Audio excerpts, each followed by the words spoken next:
Hello guys, in today's video I'm going to show you how to fix can't invite Crossplay friends to the party in Rainbow Six Siege. So the first option would be to go to the options at the top, then on general scroll until you see Crossplay communication and just turn it off and turn it on again. And you want to do the same, your friend wants to do the same. And now if that didn't work, then you will need to use Ubisoft app. So you can actually do this right there. Just click on your profile, click on Ubisoft Connect, and you will see it here.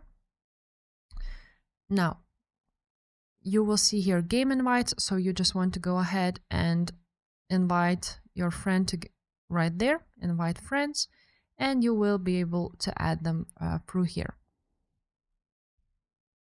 And just like that, you should be able to play with your friend on Crossplay. So if this video was helpful, make sure to subscribe and I will see you next time.